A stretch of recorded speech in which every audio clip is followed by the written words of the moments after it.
Welcome to Grit, Growth, Grace podcast. We're your hosts. I'm Chrissy Morgan.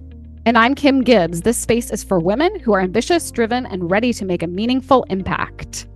We get it. Navigating success in male-dominated industries can feel very isolating, but you don't have to do it alone. Here we'll talk about the real challenges, celebrate the wins, and give you practical tools to grow with confidence. Because it's not just about making it to the top. It's about bringing others with you and thriving in the process. Let's jump in and get started.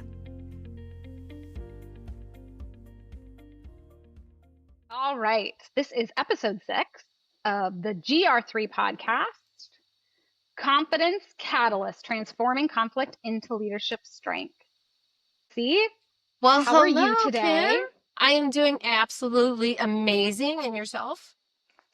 I'm doing fantastic. I just adore that we're doing this craziness, that you and I are so GSD humans, that this feels very uncomfortable, but super fun. And honestly, conflict is totally in our wheelhouse because we live it a lot. Every single day, girlfriend. Every day. Every day. So today's theme is about managing conflict with grace in male-dominated spaces, but frankly, any mom who has a toddler or children at all or teenagers probably is having conflict in their normal space. So it's everywhere. It's on the road. It's at the gym. It really Just is. look at road rage statistics. That's right. But technically, this is about how you and I see friction as fuel and the opportunity for growth and a growth mindset.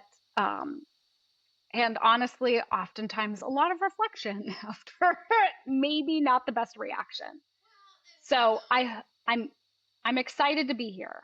Me too. I mean, it's a good time for us to just really talk about it, especially everybody always talks about how conflict is bad, but there is good, healthy conflict. And we want to talk through how do you turn that type of friction into a way to really improve and hone your leadership skills. So we want to walk through that with all of you, and hopefully you can have some great takeaways on how you handle conflict, whether it's in the workplace, at home, on the road, or wherever you might feel it. Yeah. All right. Well, you know what, Kim? Let's head into segment 1 here, and let's talk about the friction that we didn't ask for, because it's not like you're trying to go out and find conflict. It just happens sometimes through the natural course of the day or the different things that you're talking about.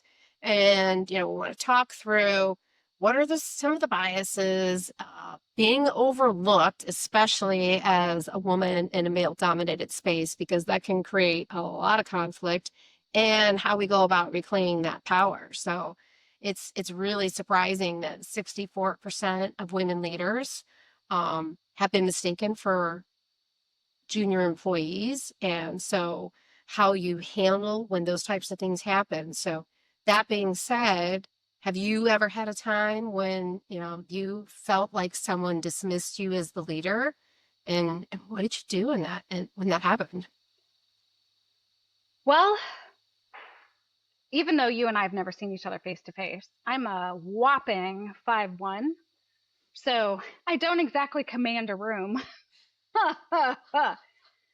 And I work in a very male-dominated field, and I don't always work around the most emotionally intelligent people, and I do oftentimes work with many generations of people all at one time, and that in itself sort of leads itself to all sorts of unconscious biases and all sorts of things that just happen, right? Somebody walks in the door in my office, and if I happen to be standing there, they 100% assume I'm the receptionist every time. It does not matter. Unless they know who I am, they assume I'm the receptionist. And frankly, the person who actually sits there is super badass and an operations assistant and really isn't the receptionist. We lock the door so we keep out the riffraff. But it's demoralizing when you definitely grind all the time to end up being, you know, essentially put into a box immediately based on the way you look, the gender that you are identifying as, or that you're not one of the fill in the blank gang. So I definitely know that for me, in meetings, because again, I own my company with my husband, and so we are oftentimes in meetings together. And my stature is 5'1", and his stature is not 5'1". It's much different than that. And he is always looked at and always gets the questions. However, I'm 100% of the time the person who prepared for that meeting, because it's usually required that I either create the agenda or ensure that there's the outcome. And I run operations. So now it's also like I likely am leading the meeting. So unless there are people that work for me, um, I have to earn my respect. And I usually do by uh, bringing facts, being willing to communicate um, during meetings, and offering a significant amount of clarity. So ensuring that not only have I come prepared, but that everyone is clear when they exit. And then my secret power is I do a follow through. If you do a follow through, even if it's a gratitude follow through, even if it's a thank you for taking the time to fill in the blank, whether it's a team member of your own, or somebody who interviewed, or somebody who came in and mistakenly thought you were the receptionist, if you give them a thank you, they will not forget you, and they will not respect you going forward. So I feel like that conflict is oftentimes like a little beacon, and it allows a lot of opportunity, and that's where I try to lean. Yeah, I mean it's so important to just be steady, not overreact, and follow up like you were saying, make sure that you follow up with whatever the facts or whatever the solutions are that you have, and know that authority isn't always granted. You've got to take it. You got to step in and take it, and then let your success speak for itself, right? Like it's going to speak volumes to show all the different successes that you've had. So that's just so important when you're dealing with someone or an organization that just doesn't see you as the leader. Yeah.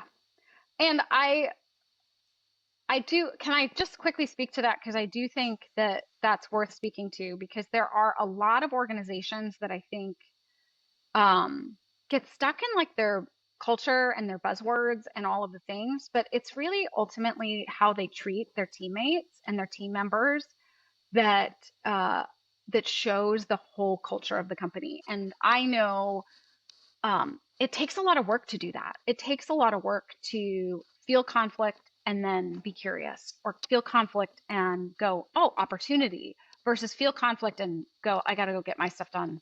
See you later. That was a lot. Bye. So I definitely feel like having buzzwords and saying that like partnership and acceptance is part of your culture is one thing, but then to actually exemplify it and do the thing and do the follow through and give grace is a totally different thing. But when you find organizations that do that, not only to be a part of, but to work with, like customers or vendors, it's fantastic, because the people that work there are happy. They feel seen. They want to support you. They bring that to your relationship outside, whether it's a business to business relationship or a customer, vendor relationship. It's always nice to see that. So friction doesn't always shout. Sometimes it whispers. And when it whispers, that's your chance. That's your chance to take an opportunity. Okay, so let's move on to power isn't the problem, posture is. And again, as my 5'1" self would say, let's just say at 5'1", you're in everybody's elbow range. So like if I'm at a concert, you probably will elbow me in the face. And I know that. So Sorry, I got you right in the nose. oh, sorry. So when you do have that lack of power when you walk in, it really truly does come down to your emotional intelligence and your willingness to understand that like being quiet in the storm is powerful. So I do have a fun data and drop here. Emotional intelligence ranks higher than IQ in long-term leadership success. And I would say, if you were a friend of mine, probably in long-term friendship, you probably have higher emotional intelligence than you do in IQ, because frankly, there's a lot of really smart people out there, but a lot of emotionally intelligent people, we all know we're all working on it. Those of you who are on our boat. So Yeah, when you're super smart, sometimes you don't always see reality. yeah, and or you are so fixated you get myopic, and again, that may create conflict, which would then in turn hopefully give you an opportunity to learn about emotional intelligence. Yay, everybody wins. So I do have a question for you about this. When have you carried conflict uh, silently because it wasn't a safe situation for you, or you didn't feel like you were going to be safe to speak up in any way? Yeah, I I in one of my previous roles as a production manager, I had a plant manager who was an extreme micromanager. I mean, everything throughout the whole business. And if it wasn't his idea to do something, it wasn't an idea. Like it would just go and get buried because he didn't have the buy-in. And so you had to kind of spoon feed it to where it came across as his idea. And the entire leadership team was just afraid to have any conflict with him because, there was that fear of retaliation. And I know that firsthand because early in my stint in that position, I challenged him in a meeting because I was passionate about trying something different and it didn't align with what he wanted to do. And he'd always say, well, go ahead and try something. But he didn't really mean that because when you would challenge or say you were going to do something, he would make it very, very hard for it to be successful. And, I challenged him in that meeting. I was very passionate about it. And I kid you not, the next day I got assigned to doing checks on the top of the presses for the next 2 days. And that's not even something that managers were typically assigned to do. That was usually part of the maintenance team. And at the time, I was 250 pounds. I had to climb up these really steep ladders, crouch around top of the presses. It's hot. It was dirty. It was, honestly, it was a little scary. And, the following 2 days, he was joking about it in our morning ops meeting. And he's like, how was it being up there on top of those presses? And, it was very clear that he was just retaliating because I challenged him. And that was a moment when it was like, I'm really recognized that this is not safe to speak up. And it was a shame because there were so many smart people on that team. And we would talk outside of meetings about all these great ideas, all these things that we wanted to try. And it really stifled the growth of the team and new ideas and doing different things because everyone was afraid of the retaliation. So it's like I learned a really valuable lesson when I was in that role, to not become the micromanager. I'm like, I do not want to be that because I saw what happened behind the scenes and all the great ideas and the potential growth that didn't happen because people were afraid to speak up. So, that was definitely a very, very challenging time in my career. But I can say that I had a positive takeaway from the standpoint that I learned that is not the manager that I want to be. And you were below him, right? At the time. Yeah, so I reported into him because he ran the plant. Do you know if he ever got promoted beyond that place? He doesn't work there anymore, and Okay. um, and a lot of the leadership team ended up exiting. We all left kind of one at a time just because it became a very toxic work environment.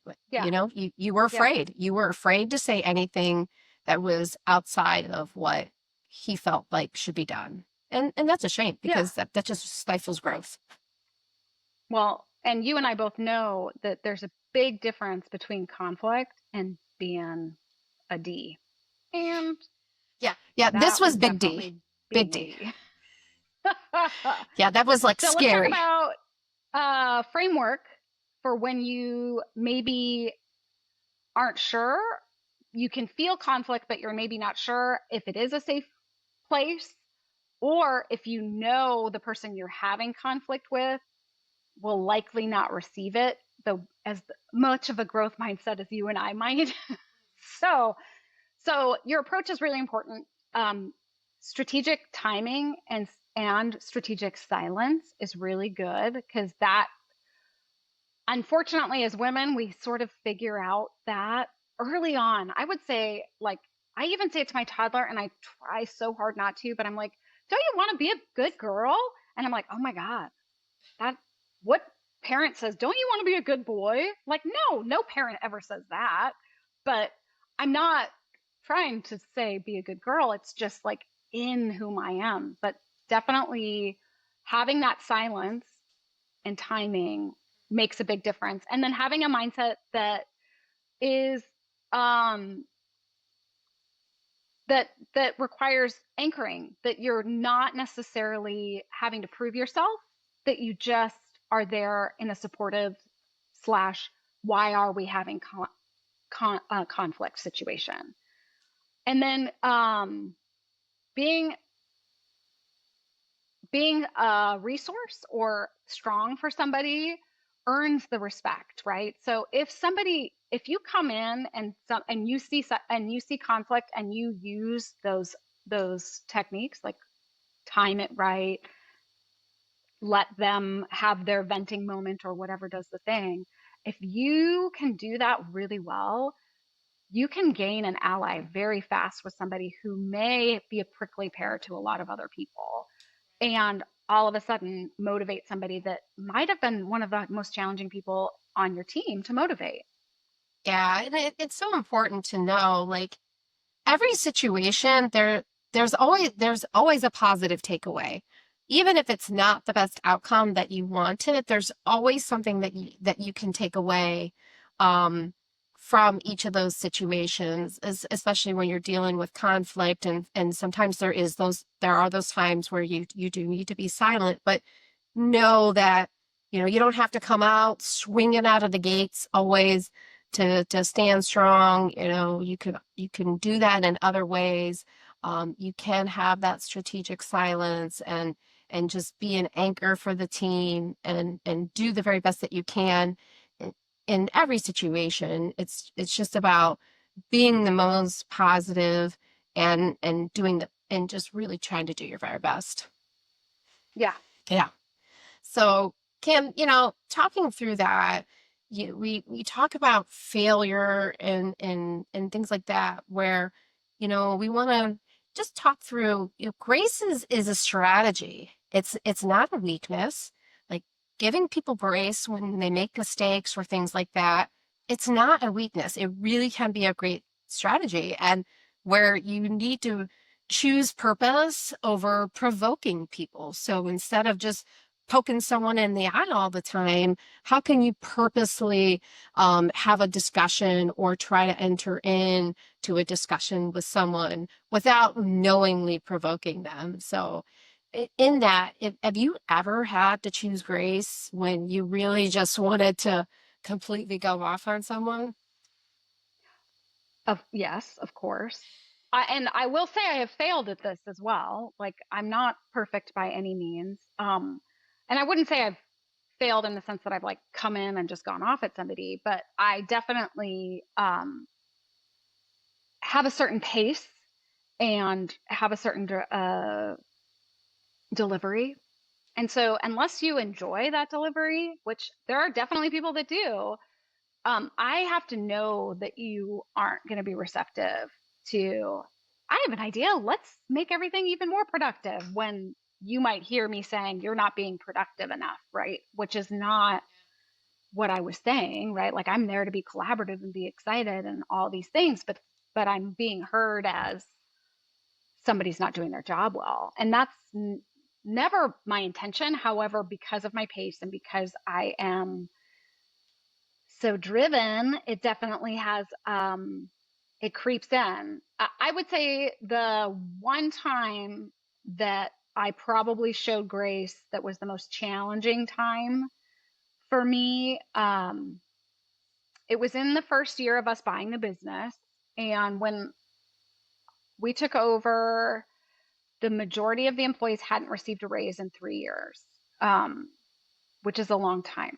So instead of doing what most owners would do and like evaluate everybody, we were in our 20s. So what did we know? We just kept on running it the way it was and gave everybody a raise. Well, we happened to, and we gave everybody, like we discussed it and we knew everybody needed a raise. And on the day of the raises, we gave everybody a raise. And then the last employee we gave the raise to was our longest term employee. And it wasn't strategic in the context of like, did we even consider it? His last name starts with an S. Maybe it had to do with that. I don't know. But he came in, we gave him his raise. Oh, that's actually not true.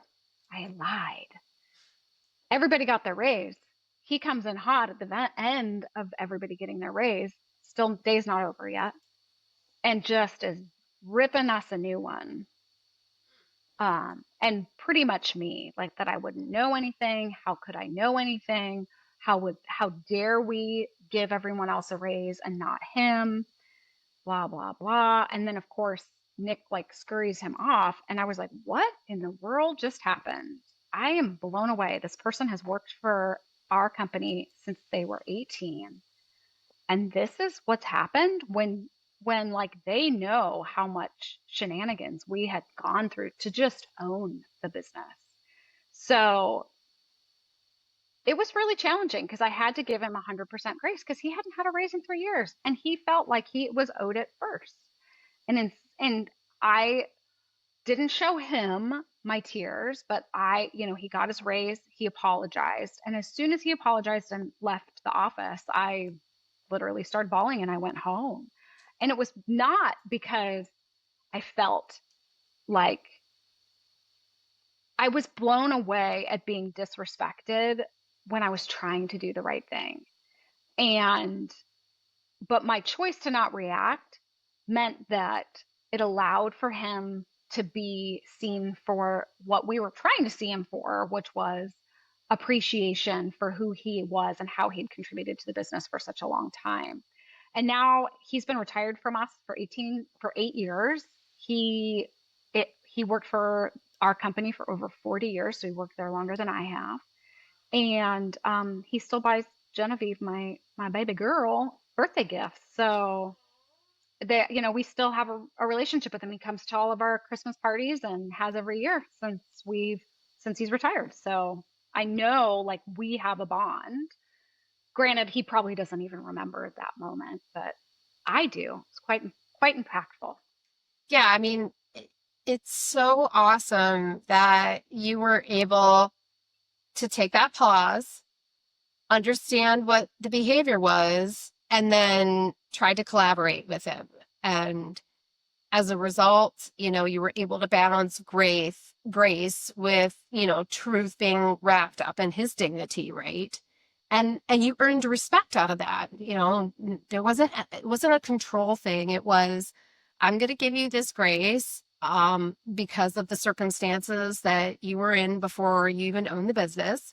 And, as a result, you both had some levels of mutual respect, and that's awesome. That's just such a great story, Kim. And thank you for sharing. Yeah, and I would say my takeaway from that moment and in my moment of, I would say, and you can absolutely correct me if I'm wrong, but I feel like as a woman, it does happen where because you're asking anything, it is seen as like we're somehow being blamey. And I don't know what that's about, but I feel like when you give somebody grace to sort of let that moment pass, it allows for you to play a long game and have the last word eventually in the context of leading them to be better, seeing it as a conflict and lead them to be better versus have conflict and be the type of manager that you were talking about earlier. Right. Oh, that's awesome. Thank you. Let's see. We're moving along. I'm very excited for conflict can be culture shifting. So modeling healthy, productive tension. So I feel like this is our lifestyle. We have productive tension all the time. I think any person any mom who also does anything else than parent, like make dinner, ends up with productive tension on some level. That is So so I would true. definitely say we're sort of we live in productive tension all the time. What would you say women who are afraid of conflict who after being burned? What would you say, or not even being burned, just having conflict and not feeling some sort of empowerment after it? I'd say lean into it. I mean, I've dealt with it on multiple occasions, but I mean, I can think of one time where it was it started out as really bad conflict. I was getting yelled at by a coworker, came up to my office, belittling me, yelling at me, very angry about a decision we had made and made a request to have some equipment moved. And in my head, like I'm wanting to just scream obscenities at this guy and be like, who the hell do you think you are coming up here talking to me like this? Like, have some professional respect. But I know that joining in on the insults and yelling back, I mean, that's not going to accomplish anything. It's just going to become a screaming match, and I'm just going to sink down to this guy's level. And so I love the art of the pause, right? Like it's where you just stop and you to the point where you have an awkward silence where they're looking at you, like they're trying to provoke you. And it's like you're not gonna let that happen, right? And I took the time, I explained objectively why we made the decision to do what we did. Um, and said, hey, if you have a different suggestion or if you have different advice on something that we can do or a different way to do it, I'm all ears. Like I'll listen to your feedback. Let me know. And that just resulted in him stomping off. And I went to my mentor, um, who at the time was someone that I deeply respected and asked for his perspective on, what I could do to have a better relationship, and I listened to his perspective on what I could do to help not only build my confidence, um, but to develop that relationship. And even though I felt really burned by the situation and I didn't ever want to have to deal with that guy again, I'm like, that's not what a good leader does, right? Like, I didn't back down. I made a point to seek him out, um, and really ask for us to work together collaboratively. I asked for biweekly one-on-ones to talk through concerns and issues. And so it was like, even though sometimes that happens and you're put into really crappy situations, that's when you got to dig deep. And that's what I did. Like, it was not easy walking back to that office and saying, oh, hey, can we start meeting every 2 weeks so that we don't blow up and have these situations? Because I really want us to have a good working relationship. Even though I was annoyed and really ticked off, um, I put forth that effort. He agreed to do that. And, we started meeting every couple of weeks to talk through like, what are the concerns? What are the things that are coming up? And then, I was doing what I said I was going to do. I was showing up. I was following up. I was doing the things that he didn't think that were getting done. And it forced him to really get to know me as a person. And even though it started out really bad, and I wanted to shrink back from the situation, I chose not to. And I think my team saw that too. Like they saw that I didn't back down. I continued to have discussions and continued to have that, discussions with him and on how we could get better as an organization because we all win together, we all lose together. You're only as strong as the weakest link. And it was like, it's not going to be me. I am not going to be the weakest link. So I felt like, even though again, it started out really bad, I felt like it was a really bad situation. You can't give up. And I chose not Yeah. to. Yeah. And I think that situation probably, like in the beginning, felt really uncomfortable, but now looking back on it, you probably saw it as the opportunity that it was, and that was to not only grow as a leader for your team, but to then grow through this moment where it was totally inappropriate and totally unprofessional. But as women, it happens to us a lot. I mean, could you imagine walking in the door and being like, "Oh, hi, dude, are you the receptionist here?" No, that would never happen, No. ever in a million years, And ever. it's easy to want to avoid, right? Like you have a blow up, someone does something, like it's easy to want to shrink back, avoid the situation. Of course, I never wanted to talk to that guy again. But I'm like, I don't want to show my team that, because they're watching me. They're watching every move. And trust me, they all came to talk to me afterwards because everybody knew about it. So many people heard it, and they were all talking to me and wanting to know what I was going to do, how I was going to do it, how I was going to, respond. And so for me, not only was that a growing moment for me, but it was a teachable moment for them on how Yeah. to handle a situation like that was really ugly. Yeah.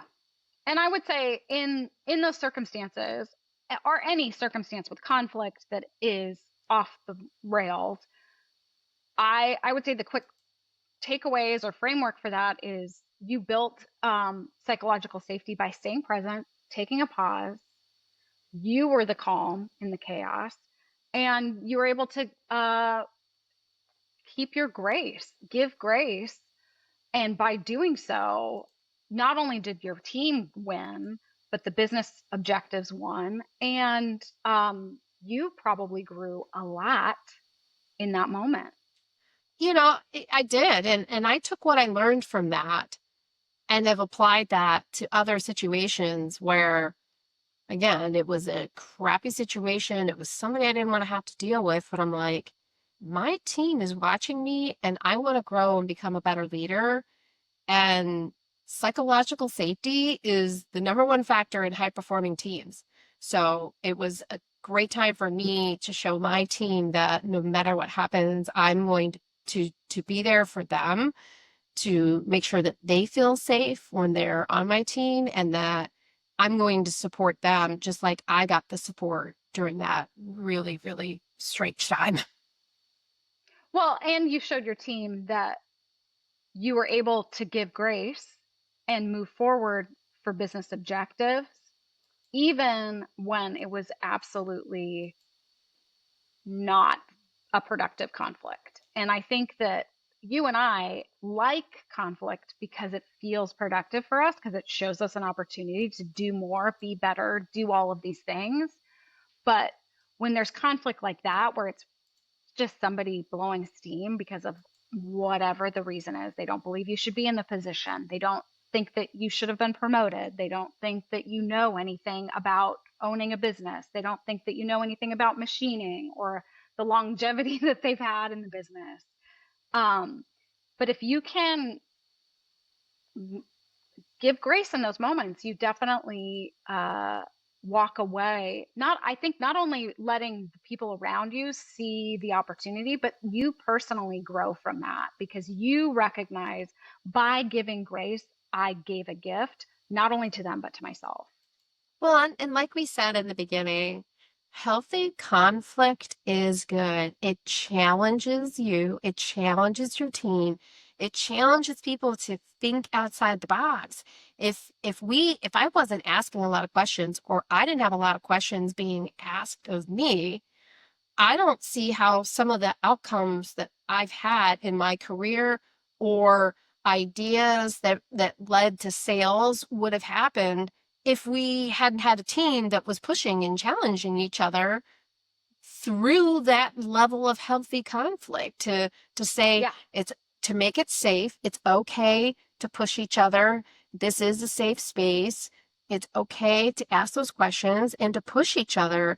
And when you let people know that it is safe to do that, and you tell them that healthy conflict is good and you want to see that, we don't want people to be bobbleheads shaking their head all the time saying, yeah, that looks great, Ask the questions, push the envelope that pushes the team and the organization to the next level.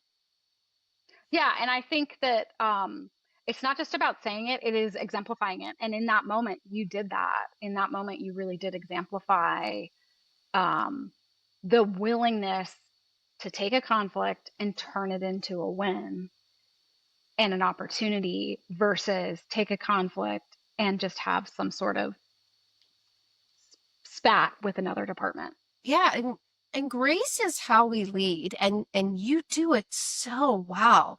When we step into tension with intention, we're not just leading, we're liberating people to have those flowing ideas and be able to be out there and help get the organization to the next level. And I'd love to close by asking our listeners, what conflict could be your next catalyst? What grace move are you holding back? And I feel like it doesn't just have to be in the workplace. Sometimes it's our partners or even our friends or family. If you're feeling conflict, that's probably like a beacon of some sort of why are you having that? Let's tell us what conflict is going to be your catalyst. Do it. Use it as momentum. And I mean, we'd love to hear what you're going through right now, what kind of tension, what kind of issues that you're navigating right now. We'd love to help you with that. Like to, give you any tips that we can with all of our combined experience. We have like over 40 plus years of combined experience. We'd love to help you. So feel free to drop it in the comments or send us an email or something like that, and we'd love to help you through that. I think we have more than 40 years of experience combined. I think we may even have more than 50, but we won't say that out loud. Yeah, let's change it to 50. We have over 50 years of experience combined. That's how we're going to help you navigate through that to the next level. Well, we have 50 years of being the conflicting humans that we are. And we joke about it, but the reality is like we definitely know that there's so much opportunity out there if you're willing to see conflict and uncomfortableness as the opportunity that it really is. And failing in that is actually not a bad thing either. If you think giving somebody grace is being silent and then they lose their mind at you even more, maybe that person needed you to be like, oh, I hear what you're saying. So that's an opportunity, right? So definitely recognize that, like, even if the outcome isn't what you anticipated in conflict, by recognizing that it existed and working through it, you've grown, and that's really ultimately what we're all about here at Grit Growth Grace. Yep, growing one day at a time. All right, Chrissy, that was a fun one. Conflict, it's kind of our thing, people. Anybody who knows us knows we just live in it. Yeah. Thank you so much for listening today to Grit Growth Grace. We adore you all, and we want all of you to thrive. So whatever we can do to support that, that's really what we're here for. That's our goal. Honestly, it's like 1%. So if there's 1% out there that wants support, we're here. We're always here we're always here to help. Drop us a comment and we'll be more than happy to help you out. All right, bye. Bye.